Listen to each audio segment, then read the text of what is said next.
Welcome back, everyone. Before I bring my next guest on, I want to say that this is cannabis at its finest. Proving again, have to be an activist. And what do I? Well, he is not out road or on the one with a big pot leaf. Fact, he's, I feel, effective. Inevitably through education that he has, and has no doubt painstakingly toiled over compiling news clips and documentaries and interviews and lectures and you name it, it's on his channel.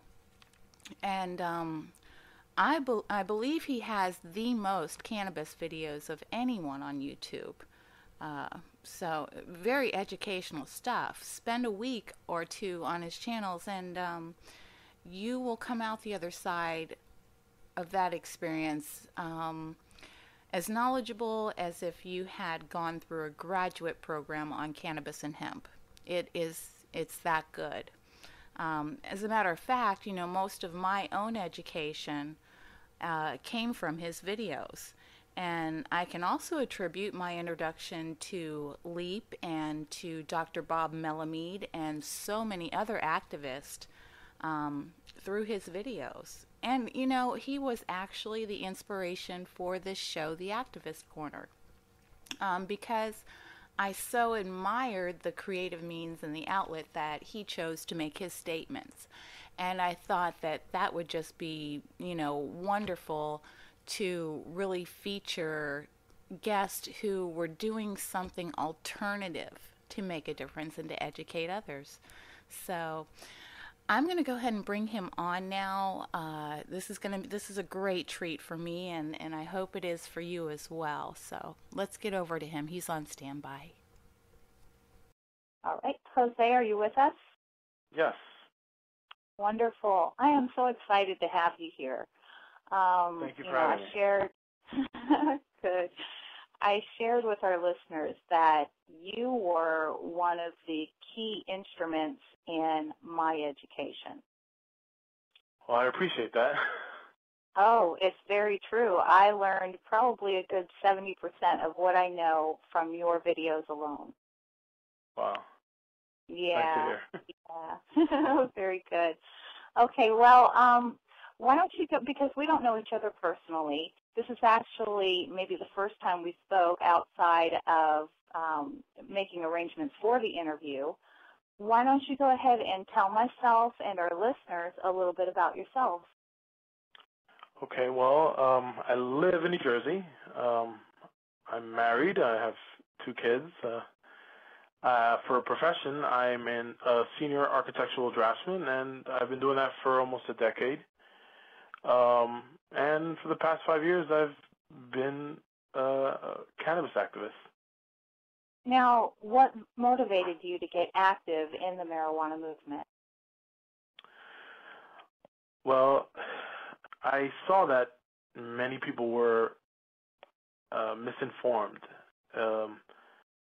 and I felt strongly that I needed to help in some way educate these people. And not only in the recreational uses of cannabis, but also the many benefits of the hemp plant itself. And I just felt as though I needed to do something to help people find out more about the many benefits of this plant. And so, just like, for instance, the nutritional aspects of it, the medicine and the biodiesel,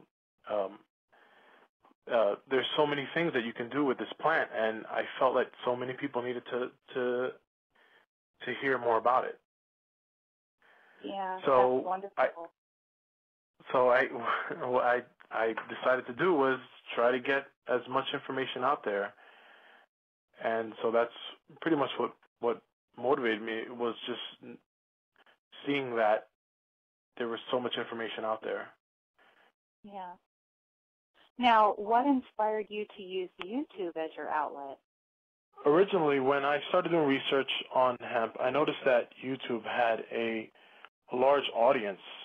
So I said to myself, maybe it's a good idea to start posting documentaries and different news clippings to try to see if I can get the information out faster. And seeing that the internet's the best place for it, and the audience is pretty much limitless, I basically wanted to try to get my information out there as fast as possible, and YouTube was the best way to do it. And you know, I could do it the hard way. I felt that I could stand in the corner holding a sign, or I can post videos online to help educate people and spread the message so much faster. So I figured YouTube was the best place for that. I decided to focus all my energy on YouTube.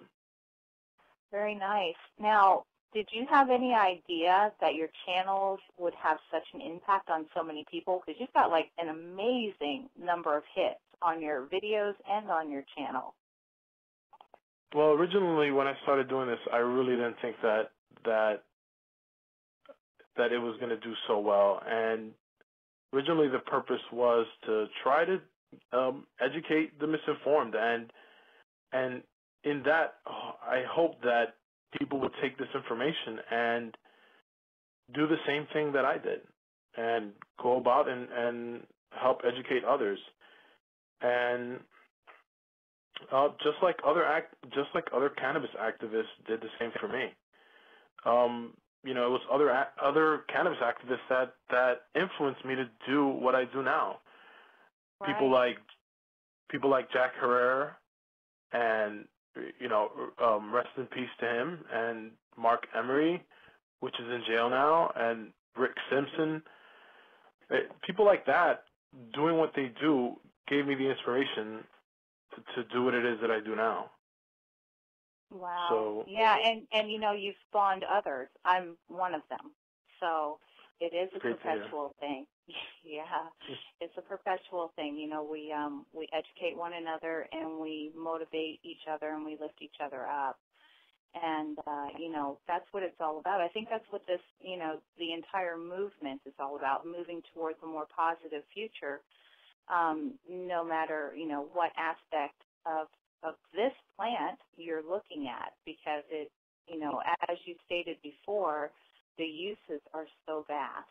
It can, and as Jacques Herrera said, it can literally save our planet.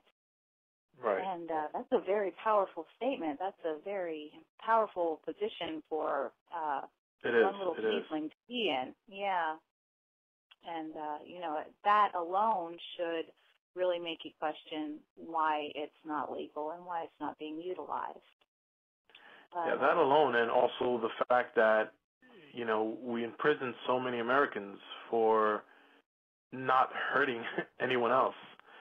And it's just, it's utter hypocrisy. I mean, it's sad, to say the least. Yeah, it's very sad, and it's very unfair.